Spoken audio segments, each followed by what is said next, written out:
አብርሽ አልፈልግሽም ከህይወቴ ውጪልኝ እኔ ከልጄ እናት ከሚስቴ ጋር ነው መሆን የምፈልገው በቃ አንቺ ለጊዜ ማሳለፊያ ነበር ካንቺ ጋር የነበርኩት ከዚህ በኋላ ደግሞ ህይወቴ ውስጥ አታስፈልጊኝም ከህይወቴ ውጪልኝ አንቺ እየተረገምሽ ህይወቴን በጠበስሽው አንቺ ሲቀባም ነሽ ሲጀመር ህይወቴ ላይ የተላክሽው ስለዚህ ከህይወቴ ውጪልኝ አልፈልግሽም ብሏት እንግዲህ በመጨረሻም ሄርሜላን ቤት ድረስ ሄዳ እንደተለመደው እጁን ይዛ እግሩ ላይ ተደፍታ እያለቃቀሰች ጨበሪያም መስላ እየለመነችው ነበር። አብርሃም ግን በመጨረሻም ልብ ገዝቶ ቀልብ ገዝቶ ወደ በፊት ልቦናው ተመልሶ እስቲ ያለ ምክንያት አይደለም እነዚህ ሰዎች ሄርሜላን የጠሏት አካባቢ ላይ ያሉ ሰዎች በሙሉ እሷን አልወደዷትም። ስለዚህ እቺ ሴት የሆነች ሴጣን እባብ ስለሆነች ነው ህይወቴ ላይ መጣ ህይወቴን የበጠበጠችው እንጂ የትኛዋ ሴት ናት ባለ ትዳር መሆኑን እያወቀች አፈቀርኩ ብላ እግሩ ስር ተደፍታ የምትማጸነው ብሎ እንግዲህ መልሶላት ከቤቱ አባሯታል ማለት ነው። እሰይ ደግ አደረገው። ሰላም ቤተሰብ እንዴት ናችሁ? እንዴት አመሻችሁልኝ? እኔ በጣም ደህና ነኝ እግዚአብሔር ይመስገን። ሰላማችሁ በዚህ ትርፍርፍ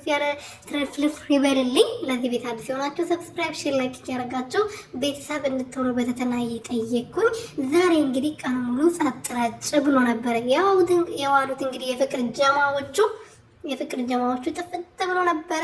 ከመሸ ደግሞ እንደዚህ ባማረበት በደመቀበት ሁኔታ ሩትዬ ባሏን እቅፍ አድርጋ እቺ ሄርሜላ የምትባል እጇ ይቆረጥና እጇን አታነሳ እንግዲህ መለመኗን አታቆም ማልቀሷን አታቆም። ለትንሽ ጊዜ ታለቅሳለች፣ ከዛ በኋላ ታቆማለች። ምክንያቱም አብርሃም ከዚህ በኋላ መምረጥ ያለበትን ምርጫ መርጦ ወደ ቤቱ ወደ ልጁ ወደ ልዕልቱ ሚስቱ ተመልሷል። ስለዚህ ከዚህ በኋላ ሄርሜላ የምትባል ሴትዮ የሴጣን ቁራጭ እባብ የሆነች ሴትዮ የትዳር ሴጣን ማለት ትዳርን ለማለያየት የሚመጣ ሌላ ንግግር ወይም ደግሞ ሌላ ቃል የለውም። እባብ ነው፣ በቃ እባብ ነው የመጨረሻ ቃሉ ማለት ነው። ስለዚህ የራስሽን ህይወት ነው ከልጁ ህይወት ውጪ ህይወቱን ኑርበት።